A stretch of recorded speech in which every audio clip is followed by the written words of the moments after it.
তৃণমূলকে উৎখাতের লক্ষ্যে জোটের ডাক দিয়েছেন ভাঙড়ের বিধায়ক নওশাদ সিদ্দিকী। কংগ্রেস, বামফ্রন্ট এবং অন্যান্য সেকুলার ফ্রন্টের সঙ্গে কথা বলেছি। তৃণমূলকে হারালে চলতি মাসের মধ্যেই জোট করতে হবে।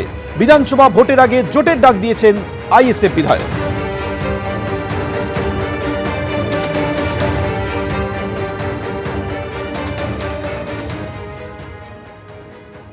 করবার জন্য প্রস্তুত, বিজেপি এবং তৃণমূলকে হারানোর জন্য, সহজে যাতে হারানো যায় তার জন্য, কষ্ট কম যাতে করে বেশি ফল পাওয়া যায় তার জন্য জাতীয় কংগ্রেস, লেফট ফ্রন্ট আরো যে সমস্ত সেকুলার ফোর্সগুলো আছে তাদেরকে আমরা জানিয়েছি। 21শে জানুয়ারির প্রস্তুতি হয়ে গিয়েছিল বলে এই কটা দিনের মধ্যখানে গ্যাপ পড়ে গিয়েছে। আগামী কাল থেকে আমরা আমাদের পক্ষ থেকে সর্বোচ্চ চেষ্টা করে দ্রুততার সাথে এই জোট প্রক্রিয়া যাতে এই মাসের মধ্যে সমাপ্ত করা যায় সেটা করব। না হলে কলকাতার রাজ্য স্তরে জোট হয়ে যাবে, বুথে লেভেলে এই জোটের ইম্প্যাক্ট কিছু আসবে না। সেই জন্য আমরা বলেছি লেফট ফ্রন্ট বা কংগ্রেস আরো যে সমস্ত ফোর্সগুলো আছে তাদের সাথে আলোচনা চলছে, আর কয়েকটি দলের সাথে আলোচনা করতে বাকি আছে। সকলে ঐক্যবদ্ধ হয়ে আশা করছি এই জানুয়ারির আমরা আমাদের অবস্থান ক্লিয়ার করে দেবো।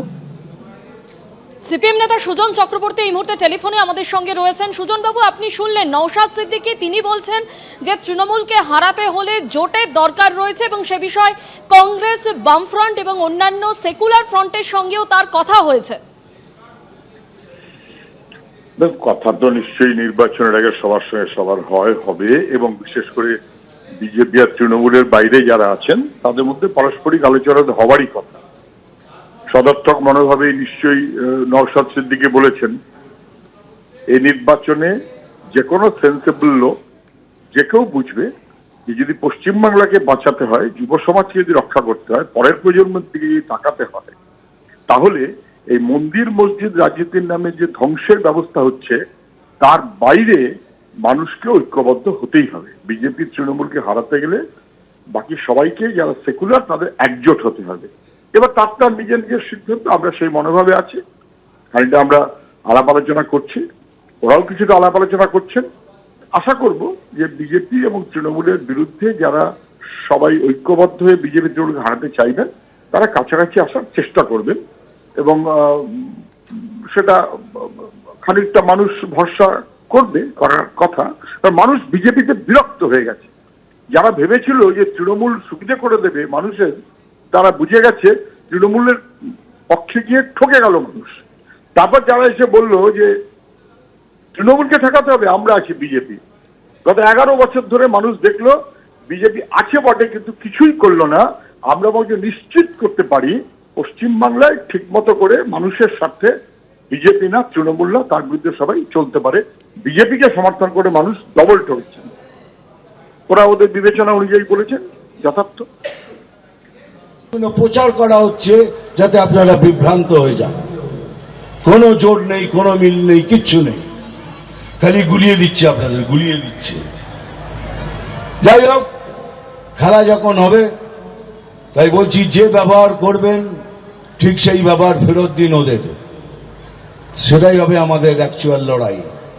যেভাবে ওরা আমাদের সাথে ব্যবহার করবে ঠিক সেইভাবে ওদেরও ফিরিয়ে দিন, তবেই হবে অ্যাকচুয়াল লড়াই। খেলা হোক, ভালো হোক, দুজনে মিলে খেলবো। আপনি 10 ভুজা হয়ে গোলকিপারের জায়গায় দাঁড়িয়ে থাকবেন 10টা হাত নিয়ে, তবু বলছি ঠিক পায়ের ফাঁক দিয়ে টুক করে গোল করে দেবো।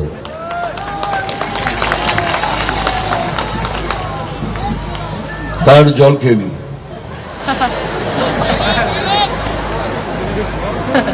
আরে সঞ্জয়,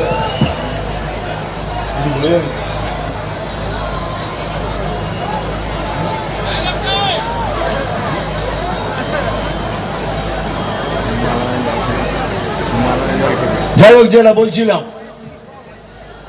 মানে দেখুন এইসব পুরনো কথা বলতে চাই না।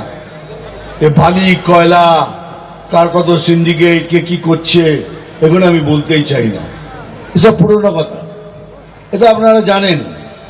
কিন্তু একটা কথা নিশ্চয়ই বলবো, আমাদের ঘরে যদি কোনো ছেলে জন্মগ্রহণ করে আমরা কি বলি? আরে মশাই বাধাই হো, আপনার ঘরে পুত্র সন্তান জন্মেছে, কিন্তু তৃণমূলের ঘরে কেউ যদি জন্মায় তারে বলে বাধাইও বাধাইও, আপনার ঘরে আর একটা দুর্নীতি জন্মেছে।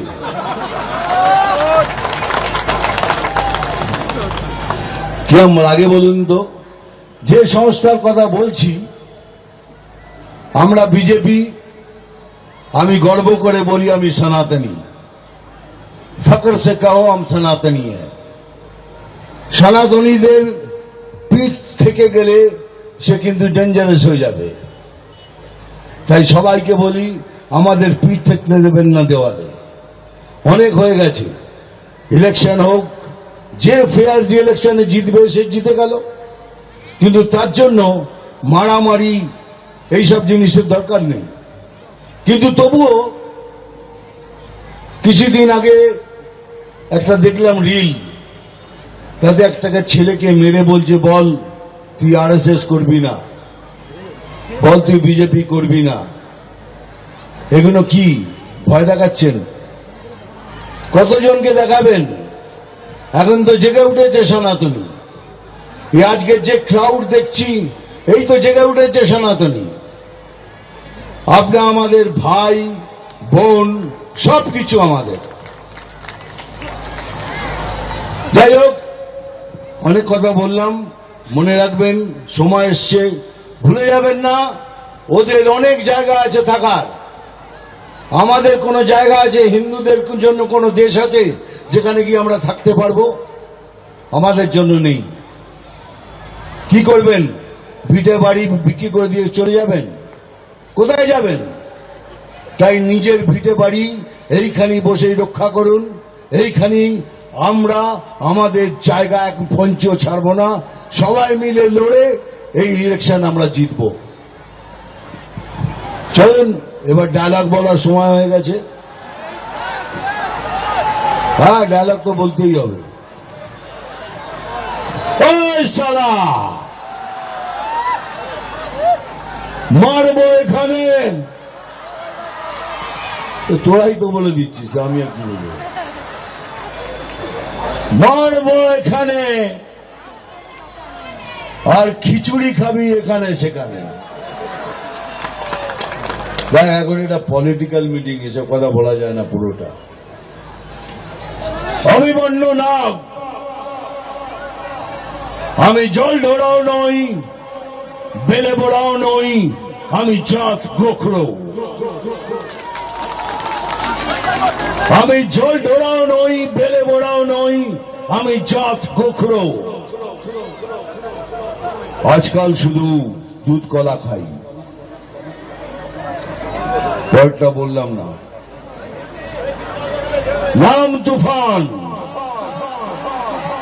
বছরে এক আধবার আসি, যখন আসি তখন প্রলয় ঘটে, আর যখন যাই যারা নিজেকে ভগবান মনে করে তারা নিজের অস্তিত্ব খুঁজে বেড়ায়।